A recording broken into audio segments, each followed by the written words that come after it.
It is Friday night. Good evening, everybody. Let's get this weekend started away with some Zoom Racing League action in Division 4. Starting the weekend off in Austria and the Red Bull Circuit, offering us two DRS sectors, and this is the quickest track around the F1 calendar as we have this season. I am your host, John Ranger, and this is going to be a solo broadcast and an exciting Division 4 race. We've only got 14 drivers today, but they're going to do plenty of racing, as this is a special event tonight. We've got short qualifying that's just about to be underway. Some drivers are slowly coming out of the pits.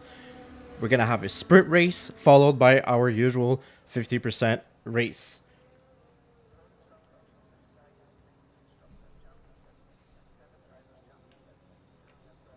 So slowly we're already starting to see a couple drivers coming out. Looks like the temperature looks quite dry. However, a little bit overcast, so that might affect tire temps and track temps, obviously. And the first driver to come out, it looked like it was an Alpha. Not the Alpha, the Alpine. Actually, I'll get it. Williams. There you go. That's a blue Williams, not an Alpine. The Williams of I hope I say it right, but it looks like it is Kaginis or Kaginis? Kaginis. Kaginis. Kaginis? Choose whatever way you want to pronounce it. That's how it goes. And so he's going to be the first one to give us a fast lap around this, as I was mentioning, a rather rapid track. And he's weaving a little bit, trying to get the extra temperature in his tires. Expect possible safety cars. And most definitely, I think one of the word of the day, or the word of the week, as these guys were practicing for this track, and as throughout the entire league we had drivers practicing for this track limits. And we've seen it in real life, we've seen it in past races in ZRL as well. Track limits is going to be super important during the race, during the qualifying.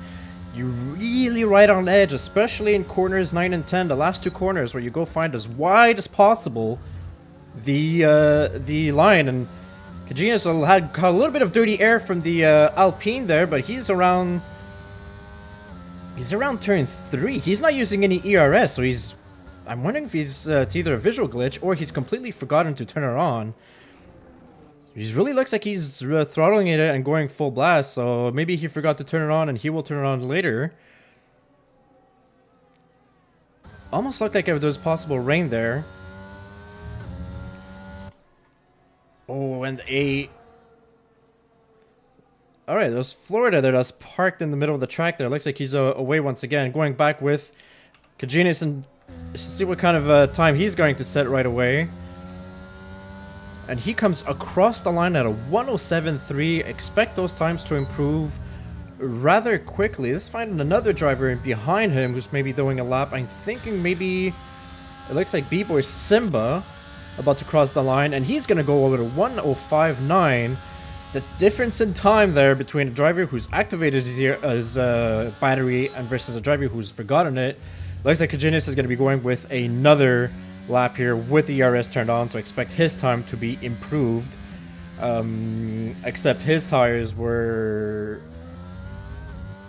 going to be a little bit more worn out than expected. Kevin Magnusson, who's taken P2 currently with 106.2, so he's got 3/10 to catch up on pole position currently. Let's find another driver. I think it's Hokage Road. He was about to cross the line, and he gets P3 with a 107.1. Oh, looks like he's got a similar lap time to Kaginis, who didn't have an ERS, so it doesn't look like a proper lap for him. And NVA, who settles with a pole currently, with a 105.4, 3/10 above Potato Skin in the Alpine. NV8, great season for him in Ferrari so far.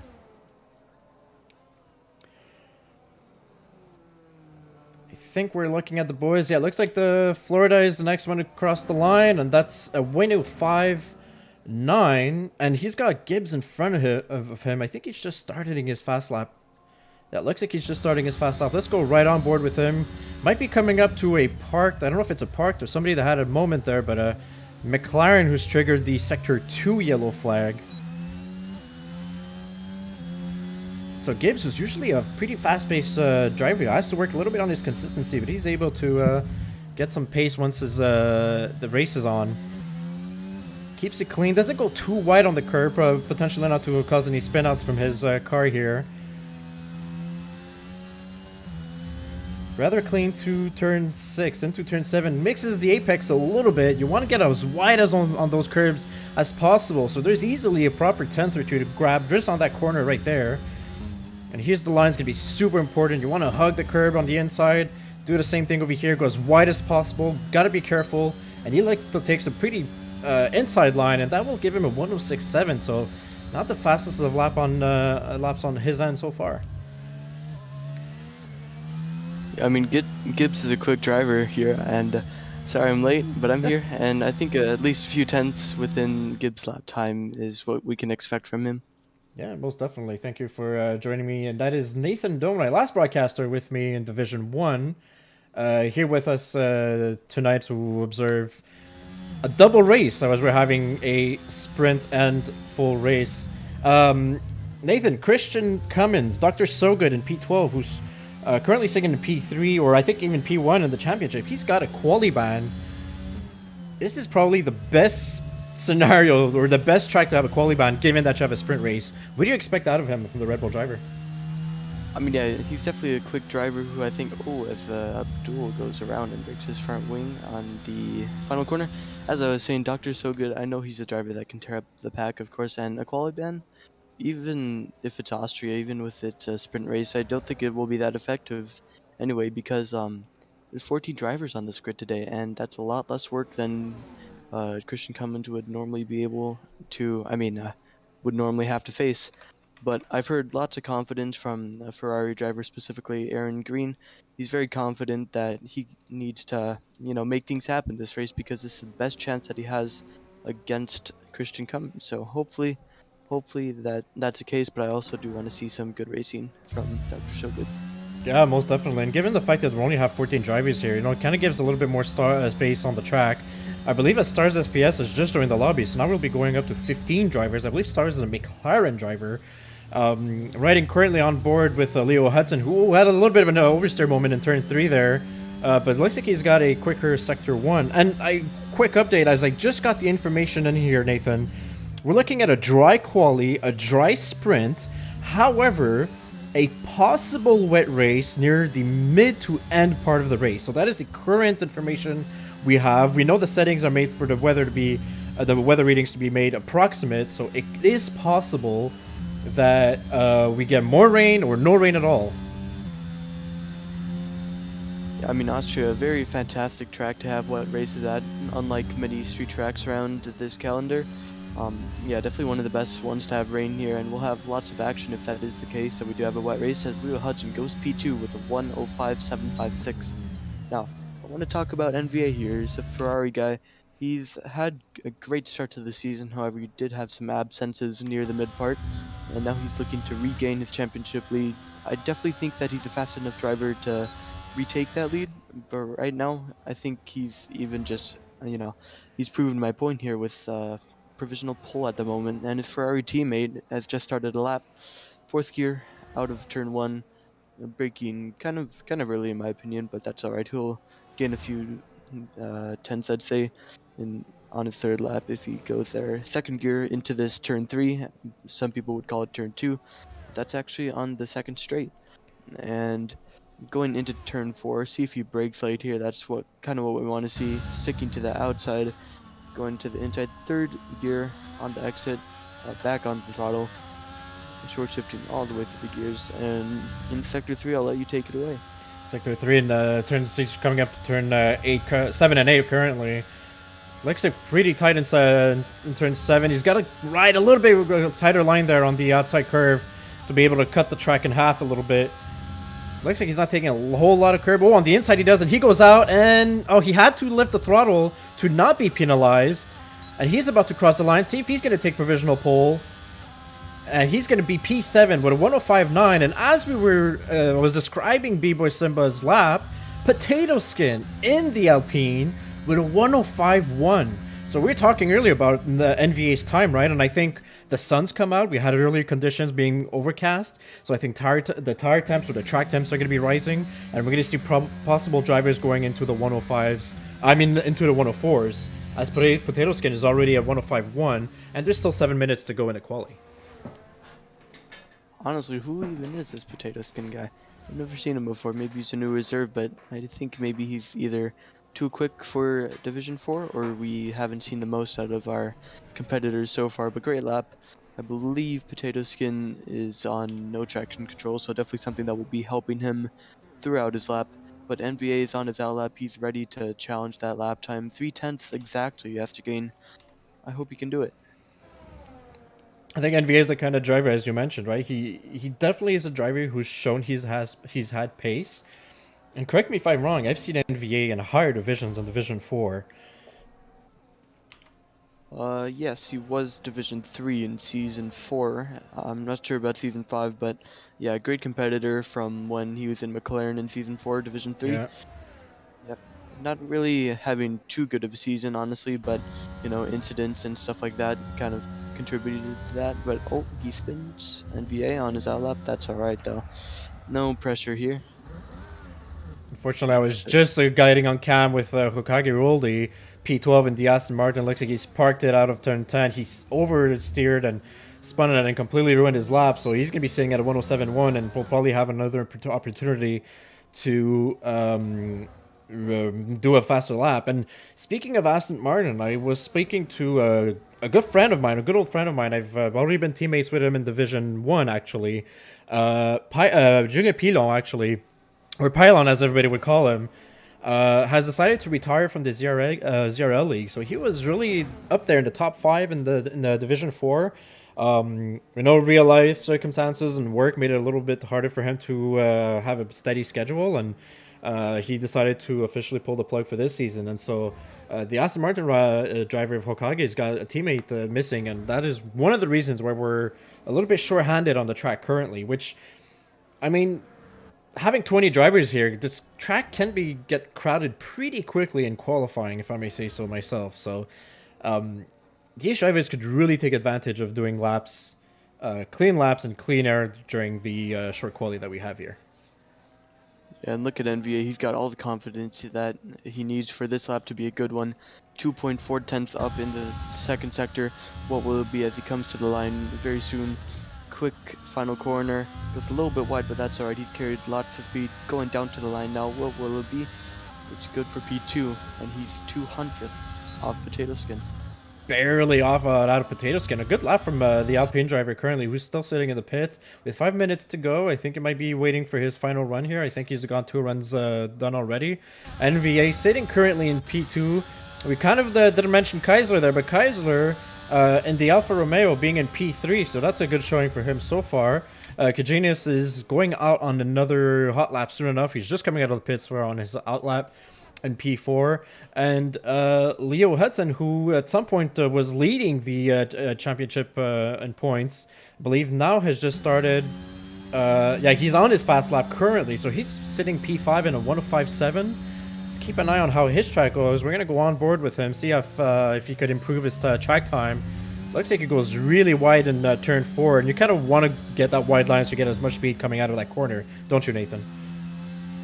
Yes, I mean, exit speed is very crucial to every one of these corners here because, you know, it's all about how quick you get on the throttle, and especially with so many corners that lead up to DRS straights, you will really have to get a good exit, especially if you want to make overtakes.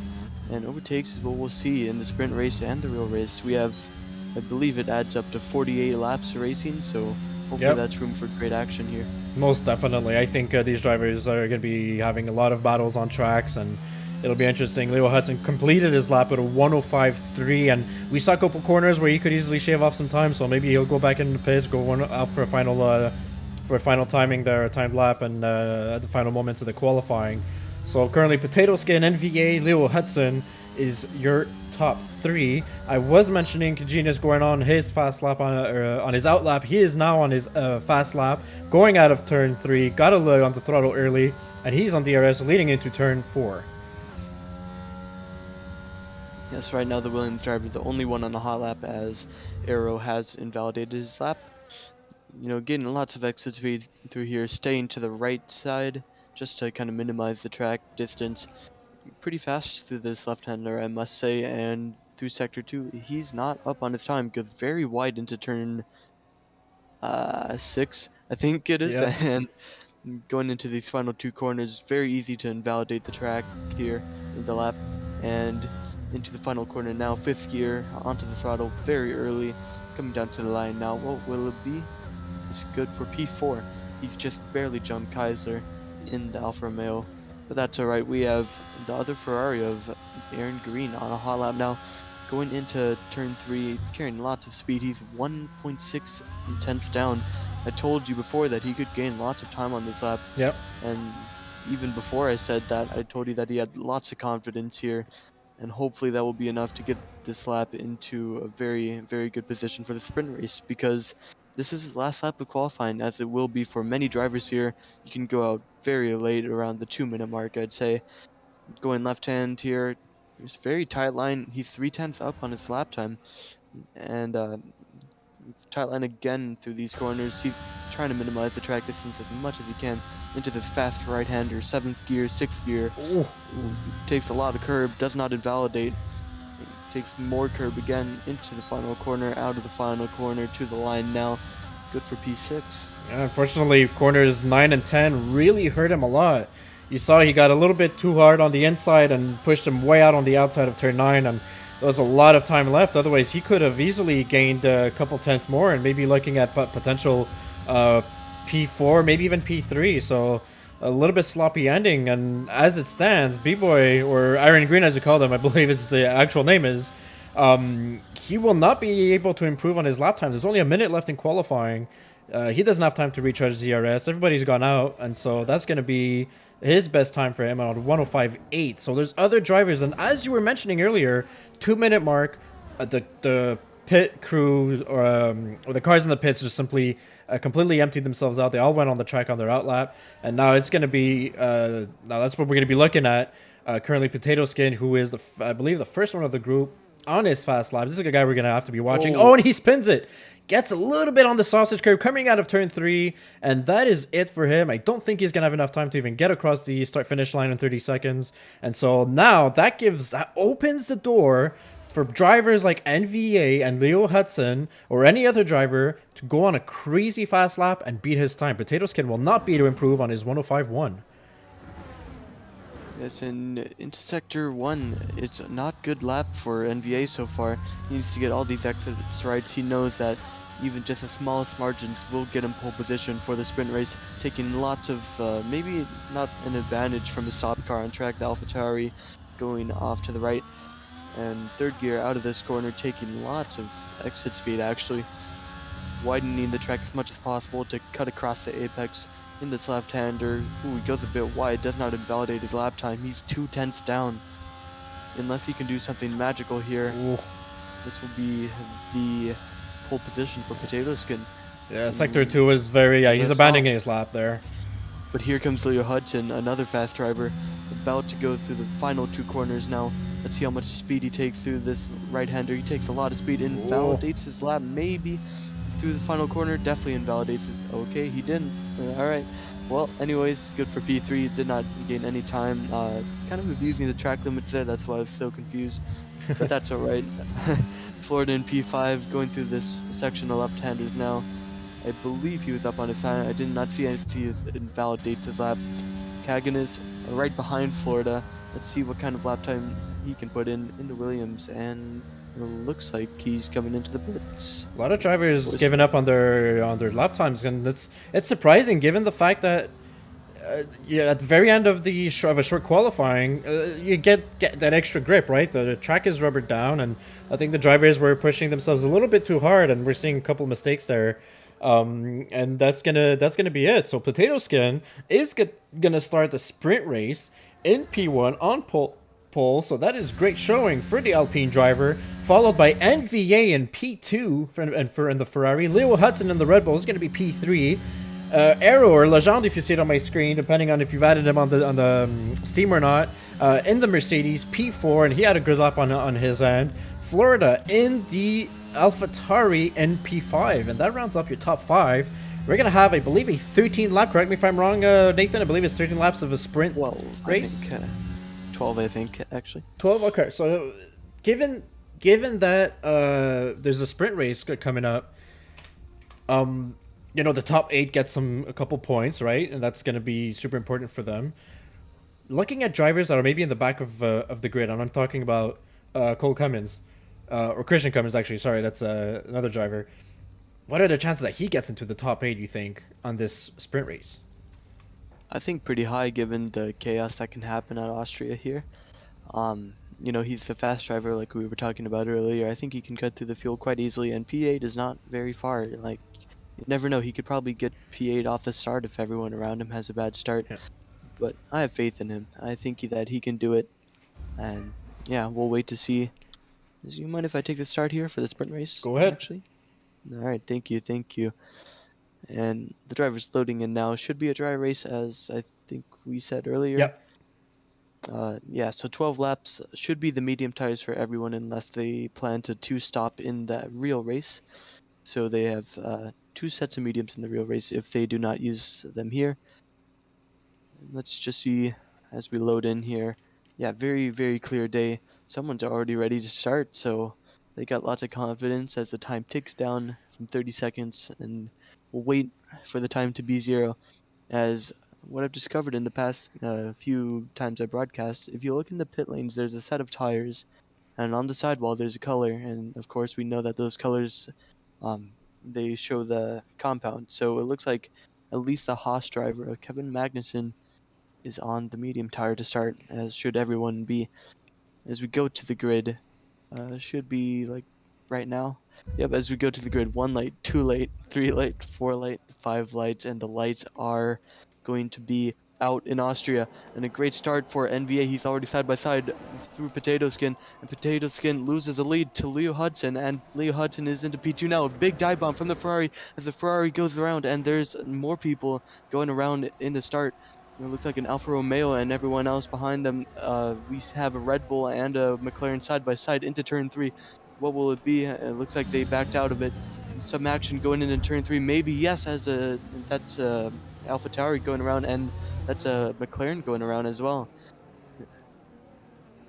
A lot of action so far and a lot of contacts. We just watched Christian Cummins smack the rear of Gibbs and going into turn 3. Didn't do the overtake on the Alfa Tauri driver, but wondering if he's got some damage on his wing, and I'm really shocked he does not. And as you mentioned, NVA, who got a way better start than Potato Skin, who got some little bit of traction loss there, and that cost him 2 positions. And there's another driver around, that is Gibbs once again, who's dropped down to P13 and now P14 and is now dead last. As he's going to hit the throttle, it doesn't look like his wings got any heavy damage on. So he, in the sprint race, one thing that's a race killer is having to go into the pit. So if you have an incident, that's one thing, but you really hope you come out of there with no damage. Yes, and what we're seeing now is the infamous Austria DRS turn, braking really hard as Leo Hudson is actually going on a move on NVA into turn 3. Braking late are both of them, and looks like NVA will have to concede this position. Hopefully sets up for a better exit, and he does. He's going to try around the outside for turn 3. Leo Hudson is just way too fast in a straight line for NVA to even think about a challenge. Josh Barnsley might be getting interested on the Williams, as that's a McLaren around again in turn 3. Forza Abdul not having a great race so far. Great overtake from Leo Hudson to take the lead of the race. He's been in the lead of the championship once before, and while he might not be in too great contention for it right now, he's certainly looking to change that for the next couple of races here. Yeah, most definitely. And Leo Hudson had a great move going into turn 3 there on NVA. And NVA did not use his ERS to go and take the position back, because starting next lap, he's going to be able to have DRS on Leo Hudson coming into turn 3. So that's his idea. Harvest a little bit more ERS, and I think that we're going to see NVA do that. Going around turn 1, he goes, and he's going to try to stick behind Leo Hudson. And there it is. The DRS combo with his battery. He's just going to use a little bit of it, and looks like Leo is not defending too hard, and neither is NVA. You see a clear difference in top speed between both cars. Leo Hudson goes a little bit wide on turn 3, and that leaves him vulnerable for NVA. And now he's going to try to make a move again. He's on the DRS, trying to be careful on his battery. And he's looking at the inside, and again, Leo Hudson with a top-end speed. Maybe a little bit of battery usage has actually protected him there. So NVA has not been so aggressive on trying to do the overtake on Leo Hudson so far, so it's probably just waiting him out to do a mistake. And I think there's another driver in the back that went around, and I think it's Buffalo Trace in P13.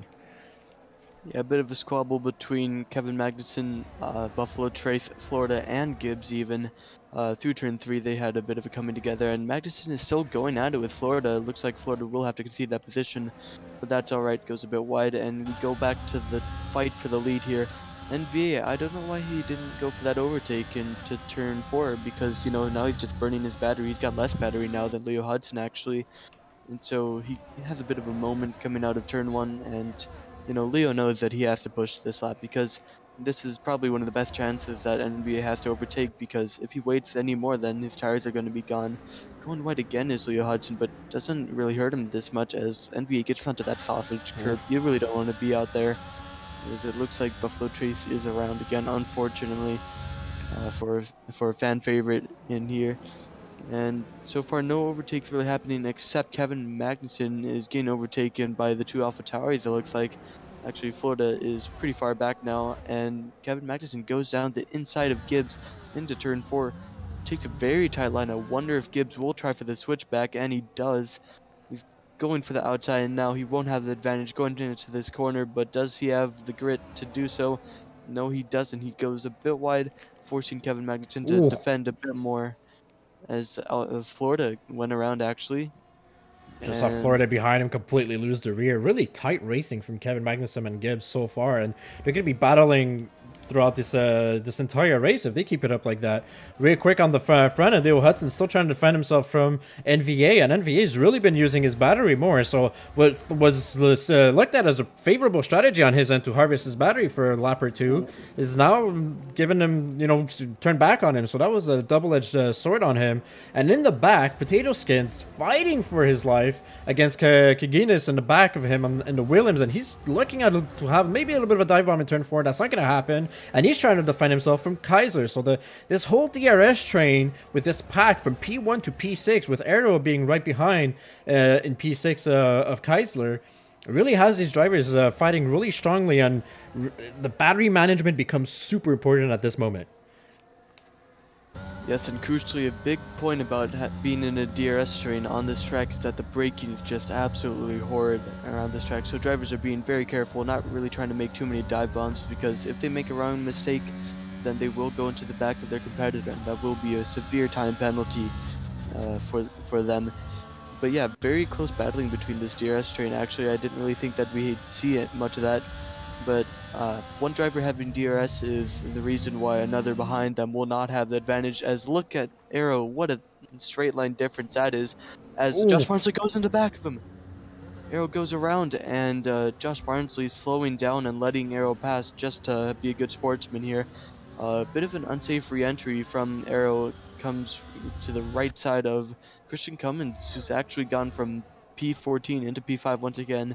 Christian Cummins braking very late into turn 4. He might have the line here, as no, actually Aero stays ahead. Kevin Magnuson has gone around once again. As I believe we have some desync there. It looks like we have some desync from Aero. Leo Hudson is around.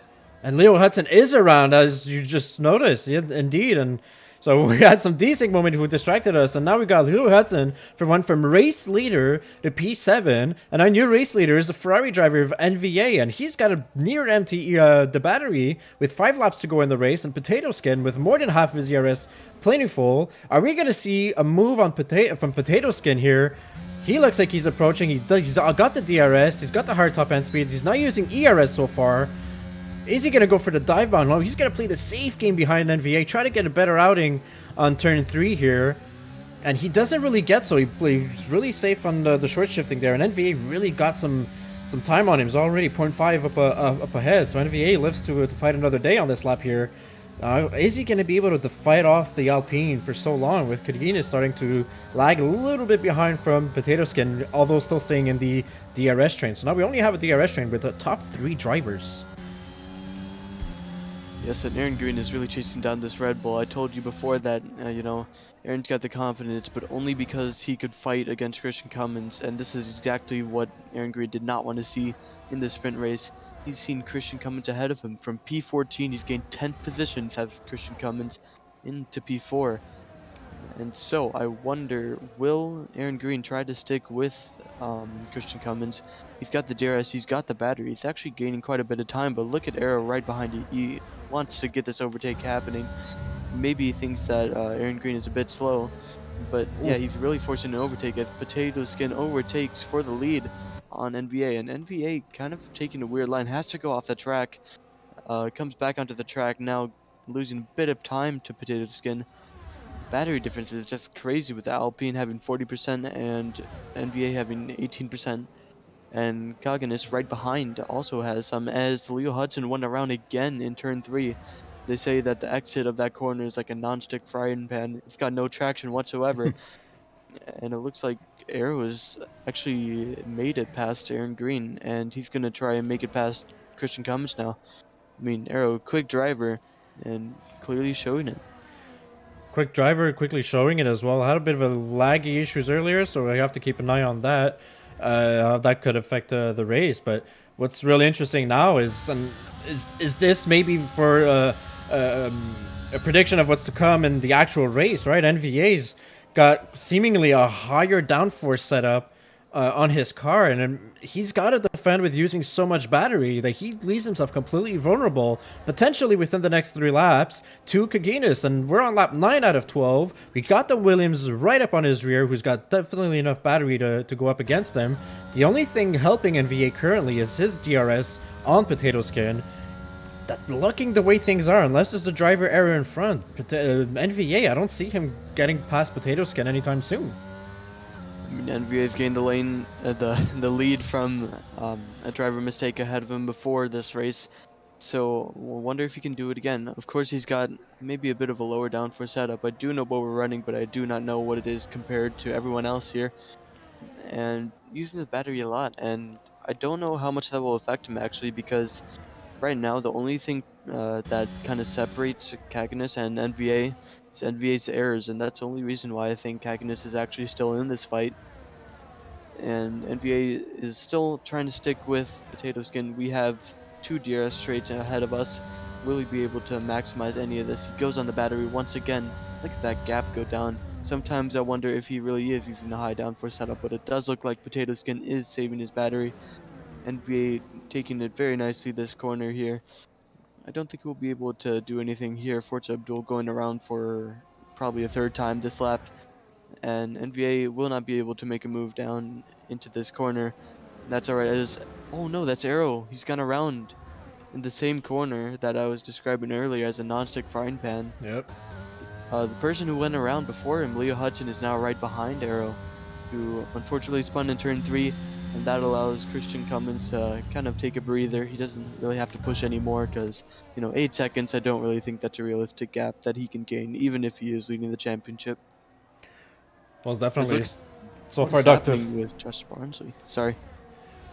It's all good. I was just mentioning, I think so far with the 10th position, 10 positions being gained from Christian Cummins is rather really good on his end. And another driver who unfortunately just got overtaken by Josh Barnsley, Keisler in the Alfa Romeo, is the Aston Martin driver of Hokage Rodi, who had gained 6 positions since the beginning of the sprint race. And there is a sector yellow one, and who is this who's gone around? Cagnes. It looks like it is the Williams of Cagnes, and he's going to lose his podium position of the sprint race to Christian Cummins, who's now gained an 11th position from all the way back P14, and he is now sitting P3. And now Cagnes is going to have to try as much as possible to regain that position. And he's got the DRS on the Red Bull driver. He's going to go on the outside lane there on turn 4. Goes for late braking. Oh, the Red Bull does, and goes for a switchback there. Great driving by the Williams driver. It looks like he's going to have the upper hand, but not to count out the Red Bull driver. He's got the inside on turn 5 here. And Cagnes looks like he's got a better outing, but don't count Christian Cummins out so far, and they're staying clean and side by side. Oh, a moment from him, and he goes out onto the sand, and that is Christian Cummins, lap 11, 2 laps to go in the sprint race, who's completely lost it. He gained so many positions, and with the battle with Cagnes, completely loses it, and now he's dropped down back to P8.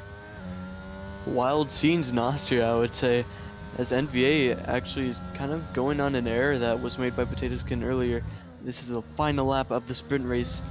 This will have to be the moment where NVA overtakes, and he goes wide again. He's gone wide so many times through this corner, and it's cost him so much. Luckily, it doesn't have anyone behind him to kind of take that from him, and you know, he knows that he has to make the move happen, but he also knows that he's not quick enough on this lap. And unless something can happen ahead of him, he won't be able to get the win of this sprint race. 8 points it's worth. Let's see Yep. if just anything happens, because we don't have too much action in the back. And it looks like smooth sailing for Potato Skin.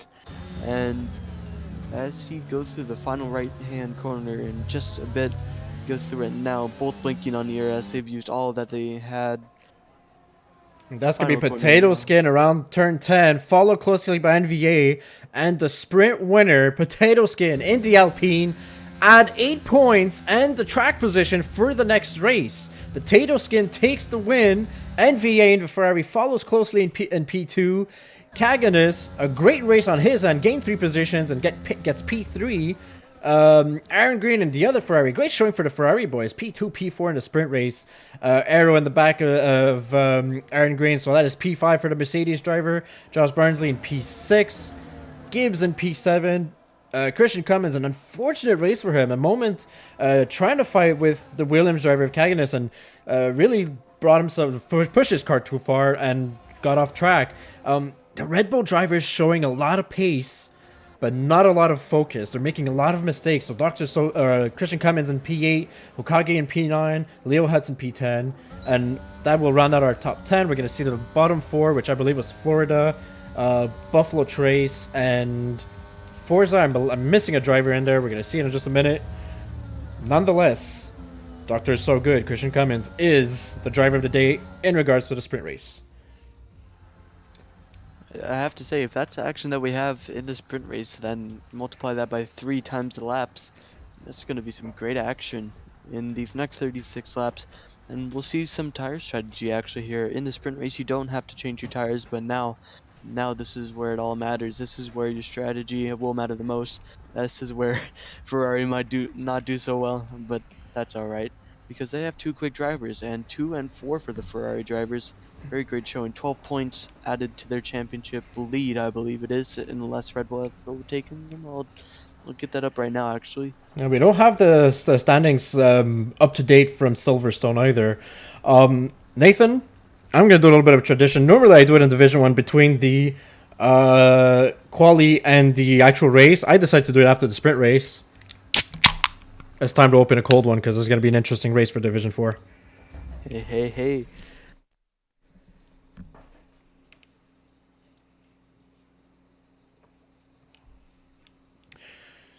All right, so the actual race is already set up. No formation lap. We're seeing the weather isn't as clear as it was during the sprint race. We were told earlier that there was a potential for rain. And now, it looked like the Ferraris had a little bit higher downforce, so is that because they're expecting the rain and they want to gain the advantage there? Like maybe a potential gamble there. If one of the drivers finishes in the top 3, we could ask them in the post-race interviews. Currently, we're going to see, as Nathan, you mentioned, a number of drivers. I would expect drivers, and I think that's the usual strategy for most races here so far this season, starting on the hard tires and then going on the mediums. But now the question is this, is Division 4, drivers are known to make a little bit more mistakes in Division 4. That's normal. Do you plan a strategy on the fact that there's a potential safety car that could happen somewhat early in the race, and you could play the tire strategy in regards to that? Well, I would plan a different strategy for this race, but not because of a safety car, because of the rain that's coming. Right. And I wonder if the rain will come early enough. Is it good to go on the mediums rather than you would normally start on the hard tires? Safety cars are obviously, very crucial here in this race. But, of course, the rain is even more important because the rain can cause safety cars more than the dry can, arguably. And it does look like we have some medium starters, so maybe that is the case that we have some early rain in this race. Yeah, because we had the early reports from very early in qualifying. Again, the settings are approximate, so maybe the drivers have some information that I don't have as of yet. I don't know if you have been told anything in regards to weather updates, but there is a potential for rain to happen towards the mid part of the race or towards the end. The red lights are being turned on. And they are out, and the race has begun in Austria. Has Potato Skin again has a moment that he's gone losing 2 positions, maybe even 3. NVA takes the lead on the inside, and another Ferrari, that is Aaron Green, who's currently P3, just behind Kagenis and the Williams. So Potato Skin dropping down to the grid and P6. A terrible start for the Alpine driver. Unfortunately, NVA takes the lead. Kagenis in P2, Aaron Green in P3. Now we're going into turn 3. There's a little bit of tire rubbing on there, a little bit of bumps, but so far so good. It's been clean. Oh, I think just as I say that, there's a yellow flag. There's a driver that went around. I think it was a moment of Hogage Roldi and Aston Martin down in turn 4, side by side, and a Mercedes and an Alfa Romeo that was going side by side, and it looks like the Alfa Romeo is going to get the top hand on that battle so far. And so going to turn 6, NVA, so currently the race leader in this Grand Prix, and what we're noticing is the only driver on medium tires. It is Florida sitting down in P11, so expect this driver to have higher pace. Oh, NVA had a bit of an oversteer moment. And the track temperature and being on the hard tires compared to the sprint race is very, very different. We've got a moment in the rear. Looks like Buffalo Trace and the McLaren has gone around, and they're still going side by side. And at the end of this first lap, NVA still got the lead. Williams is sitting in P2. B. Boyd in P3, and Josh Sparnsley P4. Yes, Nathan? I'm very sorry, but Potato Skin has gone around in the final corner. Now sat in P12. The fastest driver in qualifying is now in a position of disadvantage. But back on that incident with Buffalo Trace, Forza Abdul, and Florida, the only driver on the medium tires did kind of pinch Forza Abdul between himself and Buffalo Trace. That is what sent the McLaren around into the wall, taking out Buffalo Trace and himself. That is why both of them are in the pits now for a wing change. Just update on that. But yeah, very bad to see the Alpine even going around here. Still on the hard tires, no damage, but that's a lot of ground to cover. Most definitely. That's really unfortunate for these guys, because now if you're thinking about tire strategy and, as we mentioned earlier, rain, now you're on the medium tires and you might have to go long on them. We don't know exactly when the rain is gonna happen so far. We still don't have an update on that. And so now the drivers and the DRS train is going to start to form. We're already on lap 3. NVA sets the fastest lap currently. And now NVA is going to have to be in a position where he's going to be defending himself from drivers behind him who will be having DRS. And we saw that in the sprint race. It wasn't the best situation for him. Hopefully he's learned from those circumstances and will be able to defend more accordingly with the Williams driver right behind him, Kagenis, who's gone really deep into turn 3. Almost hit an NVA, actually. And here we has the DRS on NVA, and as you see, I think NVA is defending using a little bit of battery, so that blocks him from the overtaking attempt. And Aaron Green, Aaron Green locked his tires up a little bit, nearly rammed into the back of the Williams, got a little bit too deep on that corner, but he remains in P3 and is following his competitor rather closely still. Yeah, and I wonder if the track surface temperature is not as high as it normally would be on a sunny day. I mean, of course that would make sense, so kind of a dumb question, but I know that Aaron Green actually does run ABS, so interesting that he'd be locking up. I wonder if maybe it was a glitch, but yeah, definitely going pretty deep on the brakes. Kind of a good position for Aaron Green to be in right now, the highest he's been this entire weekend so far. Arrow right behind him, though. We've seen that Arrow wants to overtake Aaron Green as soon as possible, and I wonder if we'll see more of the same. It's been up and down for Arrow this weekend, but I wonder if he will be able to make good moves happen in this race. Comparatively to the sprint race, so far we're already in lap 4. The cars are much more bunched up, right? We had a lot more incidents and slip-ups in the sprint racing, and the cars really got spread out. We're seeing a proper DRS train, and if I'm looking from Kagenis or NVA all the way down to I think Christian Cummins as well. I don't know if Florida has. He currently is within DRS. I don't know if he had DRS in the last sector. So you have at least your top 7 drivers with DRS, and so that could make for a little bit more complicated overtaking when you've got the driver in front of you at your mercy. But he also has DRS with somebody in front of you, and the person leading this entire train pack is NVA, and currently he's doing a good job at harvesting his battery and keeping it clean around the track. As you mentioned, right, the surface temperature is lower. We're driving the hard tires compared to the mediums. I think in the first couple laps these drivers just need a little bit of time to get their tires rubbered in on the track, and we're seeing a lot less mistakes compared to the sprint race so far. Yeah, I mean, in the sprint race we saw that NVA was the one having to do most of the overtaking, and that's why we saw him burn so much battery. Is that Arrow who's gone around, or no, just lost many positions? Loses 2 positions, I believe. I wonder if maybe lose a third one. It could be desync. We've seen it on his part, but it looks like he lost another position, and so Oh, the rain that's is coming. Christian Cummins. Are we seeing raindrops already? Yes, if we go on board with the arrow, at least on my screen, Oh it's yeah. having that visual effect. Yep. So interesting. A lot of drivers. So I think so far the driver who made the right call was Florida with the medium tires, right? He could have gained a lot more positions than that so far. Unfortunately, he's sitting in the back of the train in P9, and his medium tires, he could have taken advantage of that, gained a lot of positions, and now rain is coming, and so we're gonna see the drivers diving into the pits within the next couple laps, depending on when their engineers tell them so. So far, looks like very light rain though. Yeah, I wonder if we're only seeing it at the high points. It does look like rain is happening at the low points of the track, a track with very much elevation. If Arrow hits some more desync, very unfortunate for the Mercedes driver. But yeah, as I was saying, a track with lots of elevation changes, that is one of the most crucial things to rain, because obviously rain hits higher spots before it hits lower spots on the track. But it looks like the rain is kind of spread out through the entire track now. So it looks like Florida has called the right tire decision, but he hasn't been able to maximize it at all.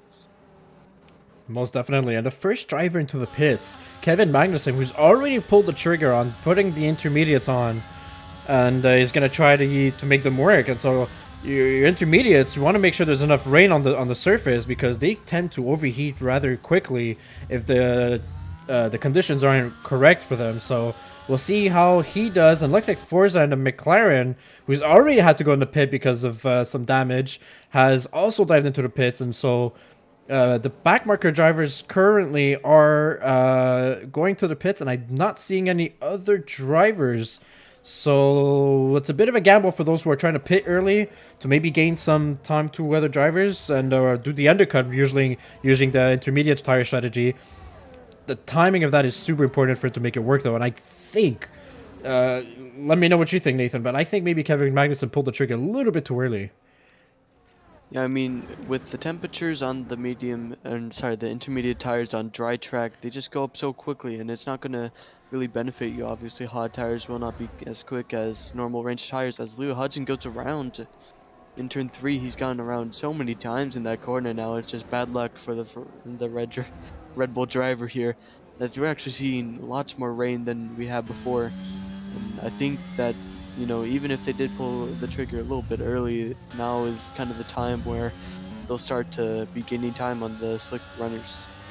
Yeah, I expect all these drivers, I think the second NVA turns into the pit lane, I'm expecting most of the drivers to just follow him in, and it's going to be a race within the pits. And so far, he's not staying out. He finds enough grip, or he's playing the gamble to try to make the tires work so far.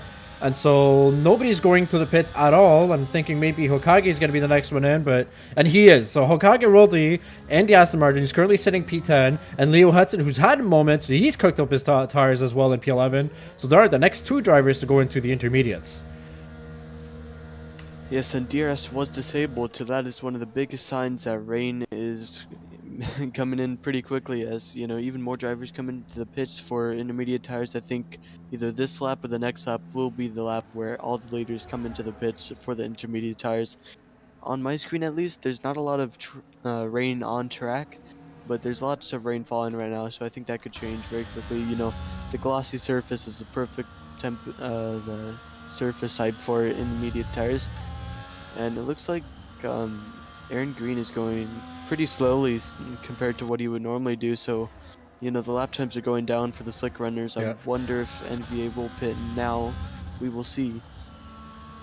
And Shockingly, he stays out, but drivers behind him are looking to go into the pits, and now we got to make a completely mixed grid. I'm seeing, was that Kuginis? Yeah, the Williams driver Kuginis is in the pits. Christian Cummins as well. And as you mentioned, the tell is usually when you disable DRS, and so I think now is the best lap to really go for the inters, and maybe the drivers up front are going to regret it. That's my opinion. We'll see if that actually works out. I think the early drivers, as you mentioned, if you look at Kevin Magnussen, and he's still sitting in P10, and he's not going to really catch up the drivers up ahead, so he was way too early on his strategy. He's already got 3-lap-old tires on the intermediate, so pulled the trigger a little bit too early. And I think Desync got Arrow. Look at Arrow. He's coming out of the pits on medium tires. He's going to have to go back into the pits. Oh, that is so unfortunate for the Mercedes driver. It's just been up and down for Mercedes now, and it's gone down as hard as it can. And it looks like NVA will have to come into the pits because look at the surface. It's very, very wet now. And he moves over to the right side, you know, where the pit entry is. He's coming into the pits this lap as he should. Now I wonder if Josh Barnsley will stay out. No, he doesn't. It's double stacking at Ferrari. We've seen this before. Ferrari double stacking in wet conditions. This could either go very wrong or very, very right. And I wonder what the gap will be at the end of this lap because Cagnes is coming around the final corner right now. And I don't know how this played out into Ferrari's hands, but it doesn't look like it's played them well.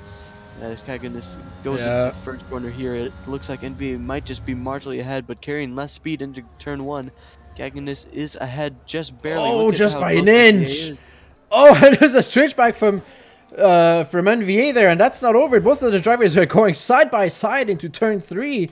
Kaigenis has got the inside line, and NVA's tire temps has not maybe gone up to optimal usage. He's going to have DRS. Actually, no, he's not going to have DRS. Sorry. There's no more DRS. It's raining too much, and so NVA loses the lead to the Williams driver, and even more so, Aaron Green lost some time on the double stack. It wasn't too much time, but it wasn't perfectly executed, and so he's lost some time to other drivers in the pits that went in with him, and so Christian Cummins now ends up in P4, Josh Barnsley in P3, and Gibbs ahead of him as well in P5.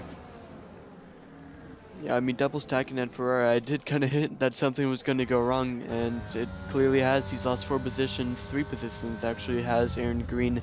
And that's, you know, that's all that a few seconds really costs you, and that is a lot, honestly. So I wonder if NVA will try to bring the fight to Cagnes now, because 4/10 the gap with lots more battery, 30% more battery now going down. You know, he's got the advantage that he needs, and lots of overtaking points on this track. He's got medium track control, which we know that is pretty powerful in what conditions, as it looks like Kevin Magnussen, who's gone around on the final corner, he's gone back onto track now, so the track will not be yellow. And it looks like NVA just goes wide again into turn 3. He's gone wide so many times, and that's cost him overtakes. So, you know, we've seen it time and time again, and hopefully not any more than we have to. Definitely Kevin Magnussen, who went around in turn 10 earlier, he's going to have to go back into pits. He's missing the end plates on his front wing, and so downforce is even much more crucial as it is here. I'm expecting some of these drivers to maybe crank up their front wing a little bit in order to gain a little bit more traction. And earlier what was mentioned, I think maybe we were talking about NVA potentially having a higher downforce compared to other drivers, and that could maybe work on his favor in the rain if that's what the strategy he went for. That's something that we could question afterwards, because currently he's sitting in P2, as he had started earlier in the race. He had temporarily taken the lead after a great start. One of the biggest winners again of this race, known for getting a lot of positions. 2 drivers, Josh Barnsley, who's gained 3 positions, started in P6 and is currently sitting in a podium position, and Christian Cummins in P4 has gained 4 positions. However, he's going to try to do what he didn't do at sprint and not crash. That would be definitely helpful for this kind of driver. Fast pace and a little bit of a bump of NVA, sorry, on Kaginis there.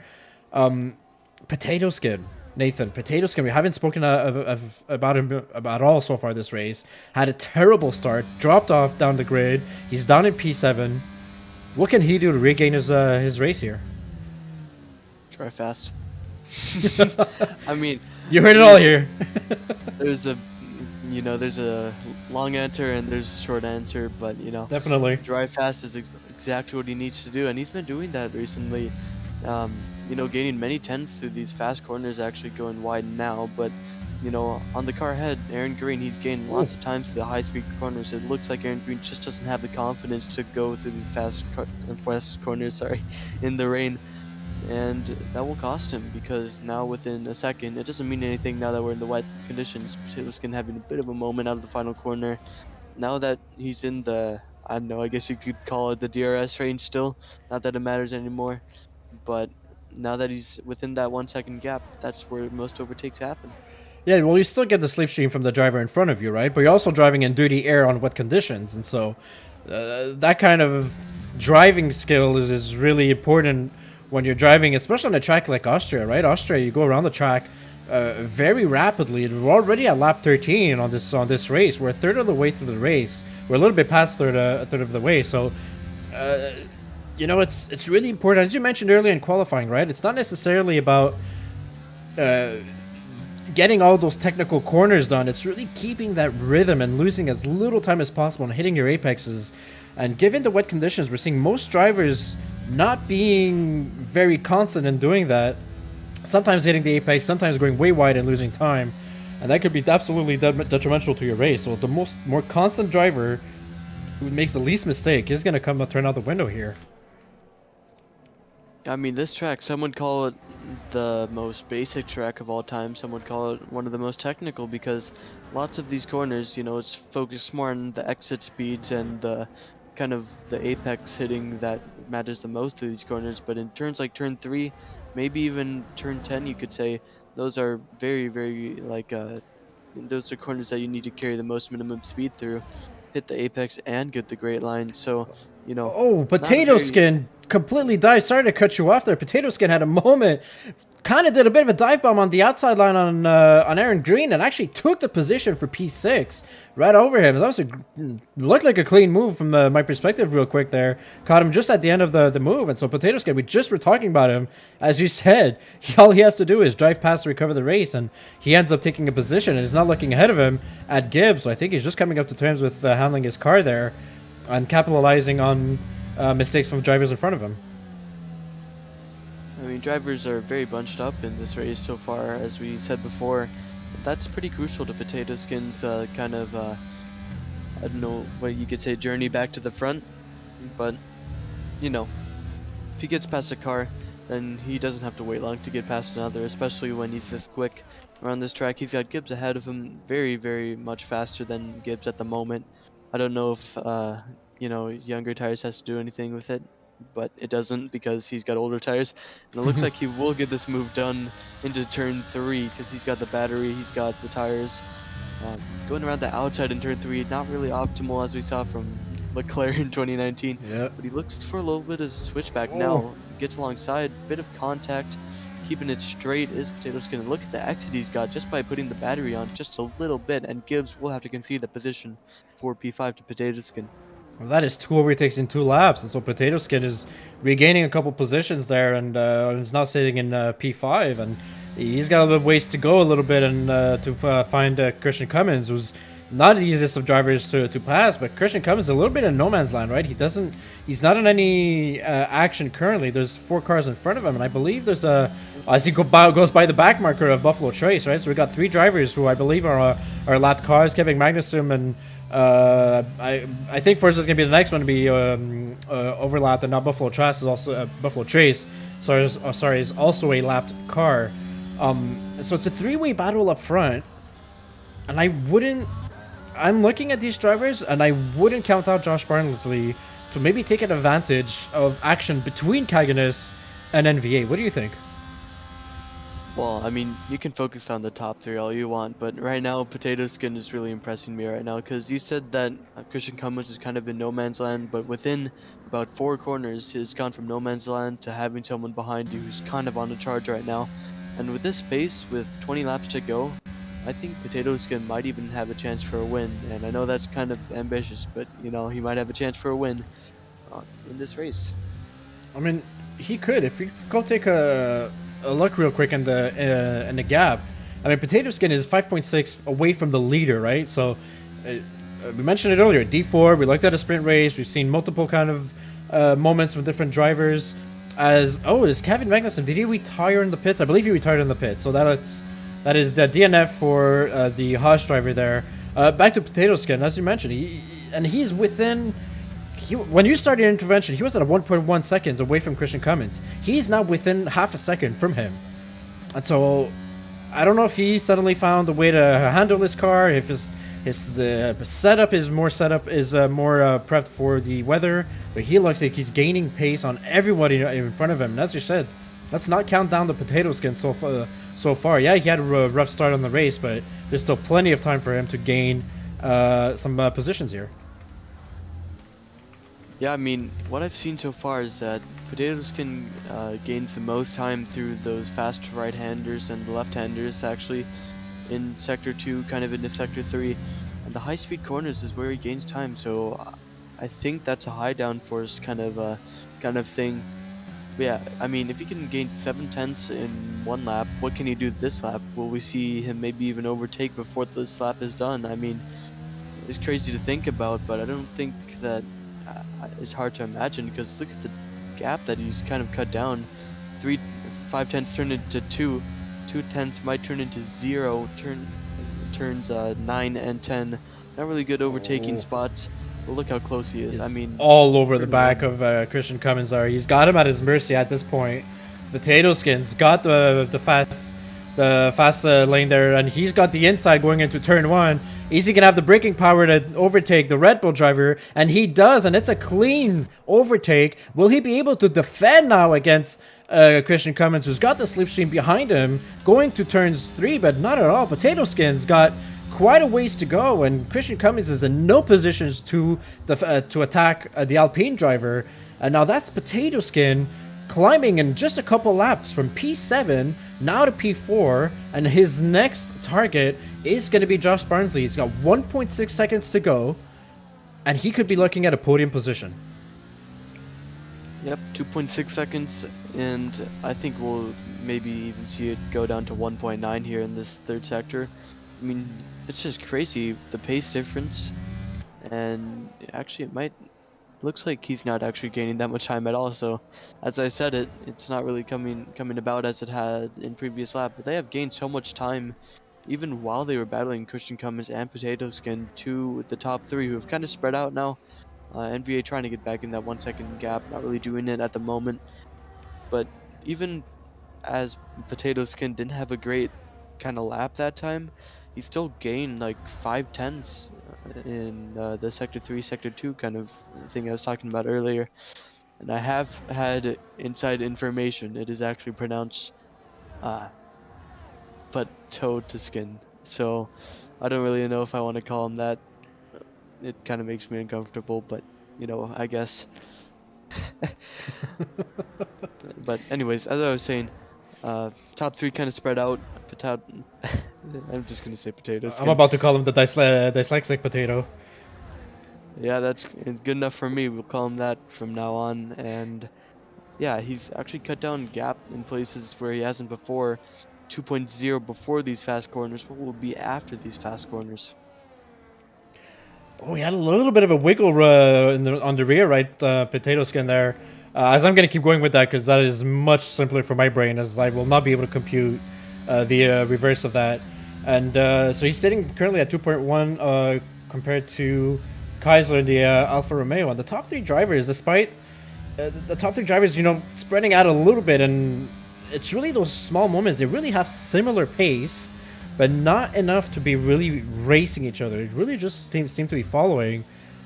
And look at this. Potato Skin is at 1.7 already. So I start a sentence, it's at 2.2. I finish my sentence, he's gained just about 5/10. He's still got 16 laps to go on this race. If he keeps it clean, doesn't make any mistakes, he's looking at a podium for sure. I mean, even when he has the little moments of oversteer and kind of wheel spin in the exit of the corners, he's not really losing that much time. 1.9, so a bit down from where he was when you finish your sentence. But now the best part of this track for him right now, 1.9 before, it was 2.2 last time we went around here, and 1.9 now. It's going down even just through the single corners. Goes back up just a little bit. He's back into 1.9 now. And there it is, 1.8 once again. I mean, Kagan might not be too worried about him right now, but once that he starts to see, like, if Potato Skin can get past Josh Barnsley, I think the top 2 will really know what kind of pace that Potato Skin has. Yeah, look at this. He's at 1.4 currently. As you mentioned, right? All of Sector 2. So when he goes in that sector from turns 5 all the way to turn 8, he's definitely got way higher pace, and that allows him to really gain a lot of time. He kind of stays on par or loses a bit of time on the start-finish straight and on the straight between turns 1 and turns 3. But afterwards, he's able to really gain a lot of time. And oh, Josh Barnsley looks like he's having a little bit of a moment coming out of turn 3. from Potato Skin's view, he looks like his rear was a little bit slippery coming out of there, and these intermediate tires are currently most usually 12 to 11 or 12 lap old. And so maybe they're starting to get a little bit worn, and now we're seeing a yellow sector flag, and that's Florida who's come around in turn 3, and he's in the wall. Does he have damage? Looks like he had a little bit of an oversteer. I think he is... Well, he hits the wall again, so if he didn't have damage, he might have some right now. And he's lost a lot of positions there. Yeah, so .8 is the gap from Josh Barnsley and Potato Skin. Like, right now, as fast as Potatoes is going right now, that will be a huge advantage for Potato Skin, as now Kaiser has kind of closed the gap to NVA just a little bit. So 1.7 seconds separates Potato Skin to P2 right now. And that's just crazy to me. And look how close Potato Skin got through the straight there. Potato just turned on the hacks, and look at him all over the rear of Kaiser, and he's gonna look to get on the inside line going into turn 4, and he's got the higher top end speed, the better braking line, forces Kaiser a little bit wide off track, and I think Kaiser's got onto the grass a little bit, and under wet conditions that's not ideal, and that's Potato Skin edging his way into the podium positions. You know, going wide out with the shoulders. And Josh Barnsley probably didn't appreciate that too much, but it looked clean from my end over here. And Potato Skin currently sitting in the podium positions, P3. And you and I both know he is not done. He's looking... I mean, he could potentially be looking at a race win if he continues up with that pace. Yeah, however, something very, very crucial to this race. The AlphaTauri of Florida has pitted onto the wet tires. I will be watching that gap, whether it goes down or not. I mean... That is such a crucial, like, he goes around. Maybe it wasn't a good strategy call, and I made it all dramatic, all for what. So, anyways, we go back to the top 3. NVA 1.1 seconds behind Kagan is kind of just staying within that gap, honestly. Potato Skin might be able to get past, but he's not really gaining any time compared to everyone else around him, so...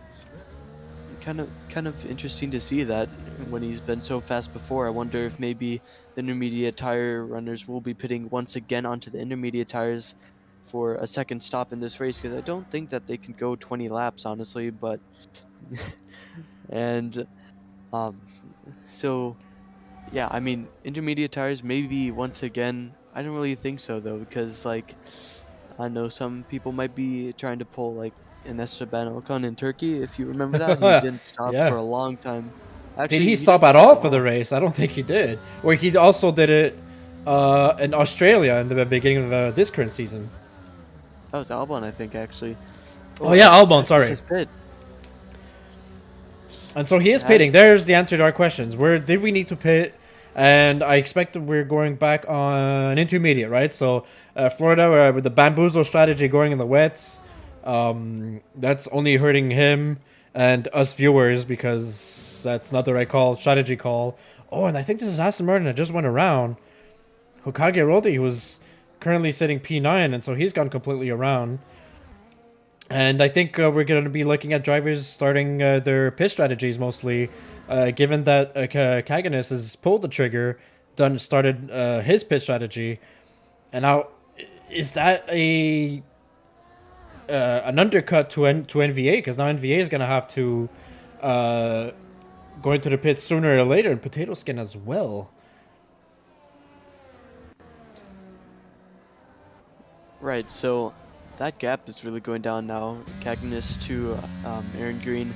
Maybe the new enters is the way to go. We'll see if NVA pits. It does not look like he will. Neither will Potato Skin, but look how much Potato Skin is closed into NVA. NVA going a bit wide out of this final corner. Might get a track limit warning for that at least, but 0.6 is the gap, and from what was like 5 laps ago, I think 1.7, he's dropped a second and cleared a car in 5 laps. So great job from Potato Skin right now. 15-16 laps is what we're looking at in terms of how old these intermediate tires are. Florida's still sticking on the wet tires, so I wonder just what's going on in his mind generally right now, because I don't think that's the right decision at all. Right, But Florida was one of the first drivers going through the inters, right? He probably pitted 3 laps early and had the inter strategy running practically on a dry track, even though those are a couple raindrops. The fact that he does it so early, is it a sign of things to come? Are we expecting heavier rain conditions coming in very soon? I mean, if I were to judge on Kagan's strategy, I would have waited on the inters before pitting in. So there might be a bit of a gamble where we're not exactly sure how the weather conditions will be going. And I don't know if there's a driver out there somewhere, maybe on Discord or on the YouTube chat, that could give us some information. Maybe we could figure out what kind of strategies they're going for. But so far, it looks like it should be a clear enter strategy.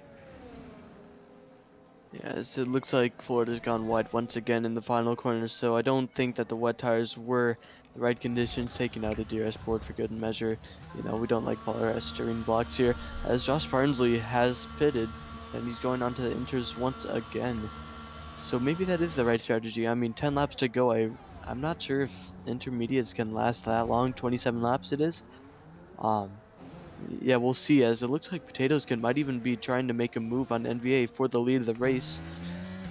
Kagan is still gaining lots of time, so if these two battle in the top two, then maybe Cagnes will just kind of sail past them when they pit, if they pit, you know?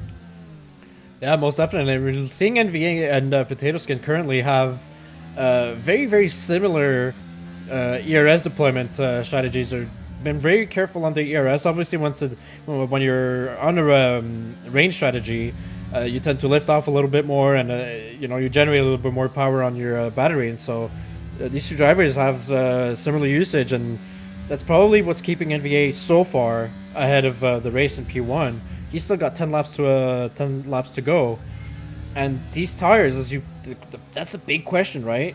I think at this point you're either going for a very large overcut on Kaganus, or you're trying to go the entirety of the race with those intermediates. And I mean, that would potentially bring those tires into puncture zone, wouldn't they? Yes, and you know, pretty common knowledge here though, like overcut really isn't a strategy here, so at this point they must be just trying to wait until the end. Looks like Potato Skin locks up quite a lot into turn 3. That's alright though, he's got older tires than NVA right now, so even though that is the case, he hasn't really lost too much time except from when he's making mistakes here. And I'm looking at Kaganus now. He's not really gaining any time now on Aaron Green, 2.3 seconds, but it really hasn't gone up since then. And now I wonder, will these intermediate tires make it? I mean, you were talking about the puncture zone, but everyone talks about the puncture zone, and I've never seen a puncture in a sim race. So, as Potato Skin gets a 3-second time penalty. That's gotta hurt. That's gotta hurt his skin. Yeah, that's gotta hurt his Potato Skin, and you know, even if he does overtake NVA, then he has to gap him by 3 seconds now. So NVA kind of, I think that maybe he can win it if he just stays out, as Dr. So Good Christian Cummins comes into the pits now, going on to neutral gears for the pit lane. Intermediate tires as is expected. Gibbs into P3 now. We haven't really thought about Gibbs too much. I mean, we haven't really needed to, but now he's in a podium position in a situation where we haven't seen. Oh, actually, NVA is getting overtaken by. Oh, and he's lost it. And NVA goes around. And so he was pushed from. We missed that action. We tried to talk about Gibbs for the first time in this race so far. Unfortunately, the action took place there. Looks like Potato Skin had the inside in turn 3, got a little bit wide on NVA, and when it pushed him onto the sausage curb, that's when NVA completely lost it, and he oversteered towards the wall on the outer wall on the left. And so that's NVA losing a lot of time to Potato Skin, 7 seconds, and despite Potato Skin's 3-second track limit penalty. Even with the penalty, that would give him the win. Unless, of course, after the race, NVA's got something to say about it, and the stewards will have to overlook that situation, which, unfortunately, we just got like the very end of it on the broadcast. I mean, I've referenced it once before in this race, Leclerc 2019. I mean, he's been forced off the track in that corner, and the stewards decided nothing of it. So, I mean, even if that is the case, that NVA might have something to say about it, I don't know what it will result in, because I know now that Potato Skin is really getting this gap kind of cutting down now. Actually looks like NVA is kind of coming back with the battery just a little bit. I mean, NVA has to stay within at least 8 seconds, and I don't know if he'll be able to do that, honestly. So one thing that's interesting, and if you go back to speaking about Gibbs, as you said earlier, he's in a current podium position, and he's been having a very respectable race, right? No major incidents, no major oversteering moments or anything. But now he's being followed closely by Iron Green and the Ferrari in P4, and right behind them, Kaganus, who's got the way fresher inters, right? Gibbs and B-Boy Simba's got 19 lap old intermediate tires, while Kaganus is on 5 lap olds, and probably his tires have gone up to 10. And so the Williams driver is going to have to be really careful on how he races here. And correct me if I'm wrong, I don't know if it's just because I'm in the cam view of Kaganus here. Is this starting to rain a little bit harder? No, but it doesn't matter because Kaganus is making the overtake on Aaron Green. And it looks like Aaron Green might actually be going into the pits here. As he... I know, that will answer your question now. If he goes onto the wet tires, then yes it does. But, I mean, if he doesn't, then... I know maybe it's just, not enough rain. Or at least not enough to go into the wet tires. It's intermediate tires for Aaron intermediate. Green. Okay. Yeah, I think it's raining because it was really drizzling. Now I think it's still properly raining, just still not in full wet tire conditions. I don't know if it's actually gonna go all the way into the wet tires. I mean, we've seen Florida try it once. I don't think we could see him try it a second time. But in the end, so now we've got. It's interesting, right? Now we got drivers are very late into the race, going into fresher tires. Kaganus so far is tailing Gibbs for the podium position in P3. I don't see how Gibbs is going to be able to defend that position for 6 more laps here in these kind of conditions. The next question is, what is NVA and Potato Skin going to do ahead of him? I mean, they've committed at this point 6 laps to go. I mean, they just have to stay out. Like, even if it's risking a puncture, it's not worth it pitting because, we've seen it right now with Kaganus. Actually, he's lost the lead of the race into P4 now. Yeah. He's not had the advantage that he needs to get back into anywhere near lead contention. Yeah, currently Gibbs is able to keep the distance between him and Kaganus. Leo Hudson gets a 3-second time penalty. I mentioned very early into this broadcast, penalties were going to be quite a factor into this race. So far we've got Potato Skin with a 3-second. Doesn't affect his positions at the current intervals. Leo Hudson, it's going to cost... it is not going to cost him, actually. He's going to be staying P8. He's got 6 seconds penalty. And then, actually, every single driver currently that has a penalty, it doesn't affect their actual grid position at the end of the race. Unless, of course, NVA is able to get within 3 seconds of Potato Skins. But that would be climbing 3.8 seconds within 5 laps. I mean, yeah, but you forgot about Florida, though. I mean, 6 seconds, the penalty ahead of him, he's got to gain 47 seconds. I wouldn't put it past him. But, of course, I'm just joking, as Kaganus is within 0.2 of Gibbs, actually. He's really been burning the battery, and I know, just trying to scare Gibbs, it looks like, into kind of a mistake here. And going a bit wide, actually, going off the track even. No penalties so far. I can't check the race director if he did get a warning. But yeah, 0.2 going down into the straight. I wonder if we will see an overtake from Kaganus. Oh, look at the exit that he's gone. He carried so much speed through. Going down the inside, he'll have this move done way before the braking zone here. And that's where his tires are going to be on his end, because he's going to be able to have a better braking line or shorter braking distance. That's what we're seeing here in turn 3. Kaganus is taking the podium position, from Gibbs, and Gibbs was having a really respectable race. He's going to be sitting in P4 in the AlphaTauri, and he's going to have to concede that position to the Williams driver. Very respectable racing for both of them, a clean move and clean racing from both drivers. Gibbs, 22 lap old inters, and he's held his own for way longer than I expected him to against Kaganus. So if I'm his race engineer, I'm definitely cheering him on. I mean, Gibbs, he's a great guy. I've known him for quite a while, ever since that I've started sim racing. And, even while not being the quickest driver, he's still got a great fighting spirit within him. And that's showing right now. I mean, he stayed P3 with faster drivers behind him for so long, and now he's P4. And he's one of the drivers that actually hasn't pit once again for the 2-stop race. And honestly, I don't really think it made sense to in the end. Because now Kaganus, he was in the lead, right? But now he's kind of just giving it all away. Most definitely. I think Kaganus spent. I think what really killed Kaganus' race here in this section is really the fact that he spent so much time behind other drivers. He got out of the pits and he was in traffic. I don't think his top end speed really allowed him to get a lot of overtakes compared to the likes of Potato Skin, as we saw in most of his overtakes. And now Kaganus had to burn his battery almost completely dead to get by a Gibbs, and that took a lot out of him. He's trying to regain it to potentially gain some time on an NVA, but he made that overtake a little too late in the race, and with 3 laps to go, I mean, he's going to have to settle for P3, which is a great result for Williams. And there is an Alfa Romeo. Who is that? Is that Buffalo Trace, or is that... Yes. Okay, that's Buffalo Trace. I wasn't sure if it was Buffalo Trace or Keisler there, but yeah, Buffalo Trace was not had the kind of race he wants to have. A lot of... His Potato Skin had a moment. There was a very brief moment with of a yellow flag. Wasn't there in Sector 1? Now, we were talking about this earlier. If a post-race penalty does come into play, that is going to be the biggest thing for Potato Skin here. And now he's just given an 8-second lead away, and now it's 4.3 again. So NVA knows that he has to push. I mean, I could go in there right now and tell him that he does need to push, but I think he already knows it. So 4.6, we'll keep an eye on the gap from now on. But right now, not really any on-track action happening, which kind of disappoints me because, wet race in Austria, there should be so much more happening, but there isn't. So, yeah. Yeah, I think the fact that there's also only 13 drivers on a rather short track. I mean, you are missing 6 drivers out there. Imagine this, but with 6 additional drivers, there'd be a lot more action going on.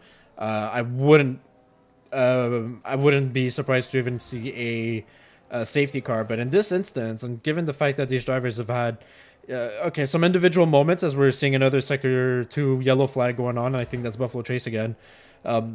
They're doing the best that they could. And concerning Potato Skin, I was thinking if his moment had, maybe burned his tires a little bit or allowed NVA to really catch up to him. But Potato Skin has increased the gap once again, with gaining about 3/10 from the last lap. And at lap 35, there's only a lap and a half to go for Potato Skin. And I mean, it looks like it's going to be Potato Skin who's going to finish P1 unless something absolutely crazy happens. But I'm not gonna go further in my sentence because I'm realizing I could definitely do a broadcaster's curse, and I don't want to do that on Potato Skin at the end of the race. I mean, yeah, I was complaining about no on-track action, but luckily, Mr. Josh Barnsley has come to my rescue. He's now within 3/10 of Gibbs. Gibbs, a driver that we know can hold his own. We've seen it before. He has about 2 laps to kind of just hold off this position. But look at the exit that Josh Barnsley got. He might even overtake here into the left-hander. He backs out of it. Smart move from the Alfa Romeo. Kind of running low gears here is Josh Barnsley, and that's kind of helped him keep up the minimum speed here. Look at him kind of shifting in between 3rd and 4th gear every single exit here. It's gonna have to be he's gonna have to be patient there. Gibbs, I mean, I've raced Gibbs a couple of times, not very, very often. I don't know him as much as you do, but what I've noticed is on track, he's really good at positioning his car on the apex and defending his car. And he's fighting. He's got 26 lap old intermediate tires compared to the 10 lap old on the Alfa Romeo. And if he could defend that for another lap, I'm not sure if he can, but if he could do it, I mean, he's got my driver of the day just for doing that, because that is astounding driving skills on his end in the wets with such a late race tires. And so far, Josh Barnsley doesn't have much of a moment on him, or maybe on the outside here, Canada has a little bit of a bump on Gibbs, and he's going to try a bit of a drag race going down into turn 4, and Gibbs got the higher top end speed, and Josh Barnsley's not able to stick on the inside, nor go on the inside with his braking. He's trying to stick to the racing line as much as possible, and so he's really struggling there. Potato Skin is going around turn 9s and 10.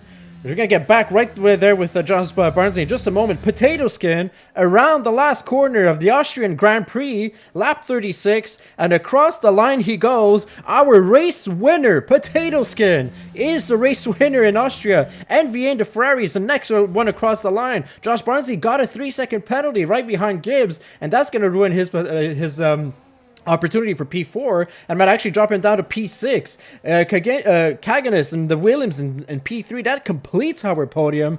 Gibbs in P4, a spectacular race on his end. Very respectable racing for him. And now we have Christian Cummins, who actually comes out on top in P5. Keisler or Josh Barnsley in the Alfa Romeo, P6.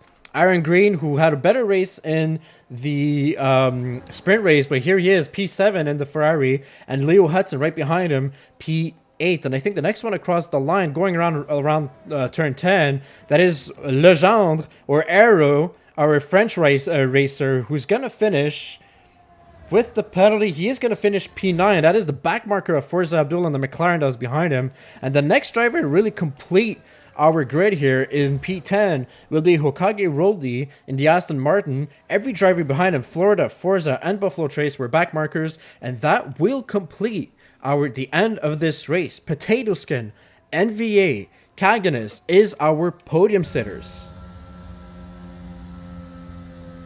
It was a great job from everyone on the podium. They all earned their way on the podium through separate kind of reasons. Potato Skin driver of the day in the game at least, and I'd say he got that from just like I said, driving fast. We were talking about what does he need to do to win, and he did exactly what I said. He drove fast. You would be a great engineer, Nathan. Thank you. just drive fast, honestly, and that's gotten him the win today. And NVA, I mean, we expected more from him, but it was kind of really over for NVA once he got pushed off the track and spun around on that sausage curb. Yeah, I'm expecting to see maybe a ticket from his from Peter Giordano coming in as a steward. Maybe we'll have a look back at that action post race. We'll see what the decision will be made on that one. But so far, those three drivers has given us great content for this race. Great beginning of the weekend for Zoom Racing League. And Potato Skin is going to have the most points coming out of the sprint race and the actual race. So he comes out with the 33 points, NVA with 25, and Kaganus with 21. So our race winners were also the top three, both in sprint and the actual race. And so that's great showing from these drivers. There's a triple tie, P5 to P7. So Ferrari, Alfa Romeo, and Red Bull, also three drivers who got 11 points out in their race. Unfortunately for the other drivers, didn't get more points. And actually, I'm counting the points from the game. Obviously, there's a lot more points from that. I'm completely screwing that up in regards to that. NZRL, we give every one of our racers the points. However, we do go with the sprint race points as it is given by the game. So P1 goes for 35 points. So Potato Skin will have that added to the championship. And all the way down to, well, P20 normally who gets the final point. So, Nathan, let me know, where are our top three drivers in regards to our post-race interviews?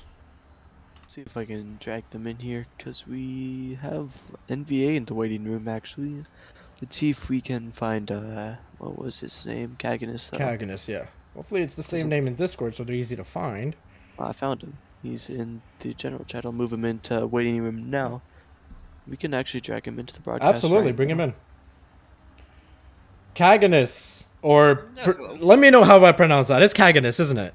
Yes, it is. Great, thank you for that. I would like to pronounce people's names properly. They always used to mess my name up, so I had to go for a more American name for these for the other broadcasters. Anyways, Kaganus, welcome to our broadcast. Great racing for you, both in the sprint race and the actual race. You've got P3 settled down. You've had dry weather, you've had wet weather. Give us a little bit of an overview on your weekend so far. Well, to be fair, it's not the track I feel comfortable on. During the sprint race, I screwed out myself because on last lap, I believe, or second to last lap, I took turn one too tight and screwed up myself on sausage curb.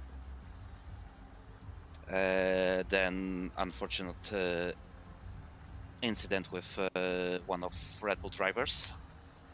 After this, during the main race, I had to risk with going for another set of inters because I was starting to struggling a bit on first one, and I was like one warning from 3 seconds time penalty for track limits, and we were tight, so I decided to make a safe option.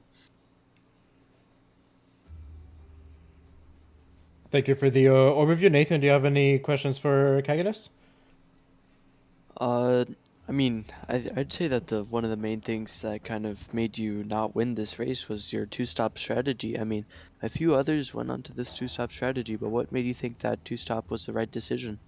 Well, I made a quick math, and my rears was on 40%, so I decided to make as I said, mentioned before, safe option and not to risk puncture, because with my luck, I will get one for sure.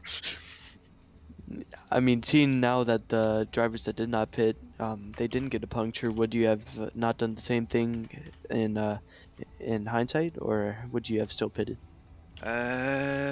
Probably I will still pit it. I prefer to make safe decisions, like for example when I was chasing Alpha Tauri for P3.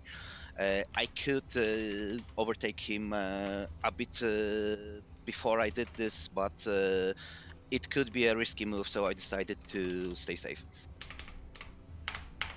All right, well, thank you for being in the interview. Congratulations on your podium once again, and we'll see you next week in Imola.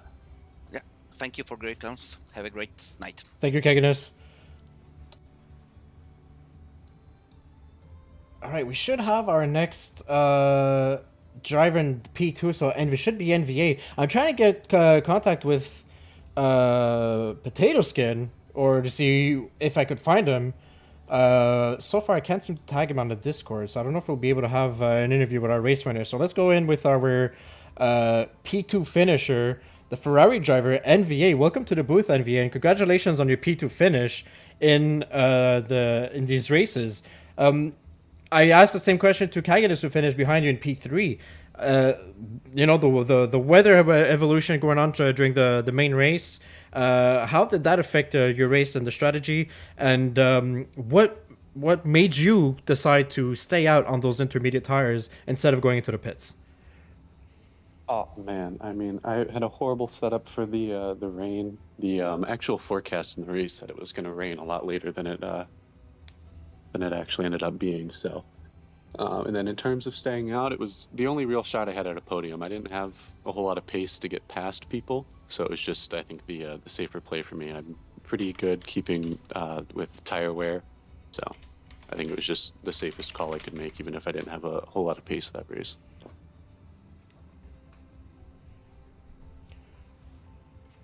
And so NVA, we saw that you kind of had some kind of mid-season absence this year.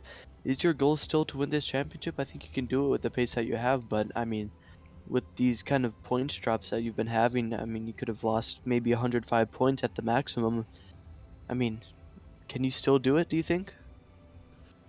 Yeah, I mean, I'm definitely hopeful. You know, it sucks when you got to miss a couple races in the season. I was, moving, so there's not much I could do about it, but I'm still pretty hopeful and that I'll win the championship, but it'll definitely be a lot closer than I maybe would have liked it to be.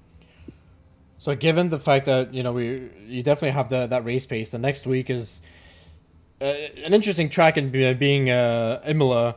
Are you preparing, and you got two, no, you only have 1 week on this one, but how are you preparing, or how do you plan on preparing for the Imola race in round 10 next week? Yeah, so I just got a new rig actually yesterday, so I didn't get a whole lot of chance to practice with that for this race, but hopefully I get a lot of chance to practice next race and have some pace going in. Interesting. So it's the bit of a double-edged sword, is getting used to the new rig, but at the same time that could give you maybe a better feel for the track within the game. And so good luck and enjoy the new rig. It's always a fun moment when you have to when you get to get a new rig on your setup. Yeah, thank you guys so much. I appreciate you guys broadcasting. Thank you, NVA. We see you next week. All right, we actually got him, Nathan. We actually got him. It was not Potato Skin or Potato Skin or Putado, whatever his name was in the race. We've got Shogona who's going to bring us an interview here. So let's bring him in. Our race winner, the dyslexic potato or potato skin. Welcome to the broadcast booth and congratulations on your win. You showed incredible pace. And I mean, the only reason you won, and I'm going to give the credit to Nathan here. I asked Nathan, who do you think he's going to win when you were in P5, or I think in P7 actually. And he said, you know what? I think Potato Skin's got the pace. And I said, what does he got to do to win? And he said, go fast. And so you went fast and you won. How did the whole range strategy come into its own during your race? I don't know. I just drove the car and the balance felt perfect. So I drove. And I won. That's the end of it. All right, you and Nathan are made to be for each other.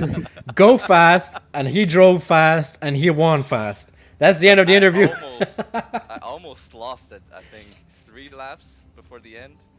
I think I got on the ERS a little bit too fast, and I lost like half of my front wing. Lost like the end plate or something? I don't know. It was like orange. But that was really scary. I was afraid I was gonna DNF or something. But yeah. I don't know if you saw on the broadcast, but yeah. The gap between me and second went from like 11 seconds to 4. That was scary. But anyways. But yeah, like I said, this guy, I mean, he was faster, he passed them, and he won. So that's just how it is with Potato Skin, dyslexic You potato. hop in the seat and you go vroom vroom, you know? Car go fast and you win. Yep, very fast finish line. Boom. Quality content right here, boys and girls. This is just a small snippet for some people, for someone who's maybe watching us who is not in our Discord. That is just a small snippet of what goes on in our Discord and what our racing community is all about. What's the story of Cody being a potato skin enjoyer? Can you shed some light on that? That's a very good question. I don't know, but I would embrace it because Cody is pretty fast here. So Most definitely. I'm expecting this is maybe not some broadcast, PG-13 kind of thing. Okay, So yeah. let's, for those who want to know, join our Discord. All right, thanks for having me, guys. Thank you, Potato Skin. Our race winner in Austria, and we'll see you next week in Imola. Have a good one, guys. Thank you. Nathan, well, that was somewhat of an exciting race despite only having 14 drivers on the track. How do you think this race went? well, I think for especially what it was with 14 drivers, of course, like you said, I mean, I think it was a great race. 14 drivers, and they all kind of made their mark today. Some back markers, I mean, even they did their job today, getting good points from the ZRL point system. Just got to say real quick, I can't wait to have that guy in the booth again. He's pretty funny. So, yeah, hopefully next week he's deserving and we can see him maybe win another race in Emilia-Romagna, but we will have to wait 1 week. But you won't have to wait 1 week for Division 3, Division 2, and Division 1 this weekend. Saturdays at 7 and 9 for Division 3 and 2, and Sundays at 7 p.m. Those are all Central Standard Times, by the way. Most definitely. For our viewers, do not forget to like and subscribe. And Division 3 is going to be a potential battle between yours truly and my partner here in the broadcast. We're rivals on track, but friends on the booth. It's the only time we like each other. Nathan, I'm just really hoping we don't get rain tomorrow. What do you think? Yeah, I don't want rain either, but, you heard it first. You know who to cheer for, guys. All right, on that note, thank you for watching, and, yeah, we'll see you tomorrow. Have a good night, everybody. Tune in for the Division 3 race.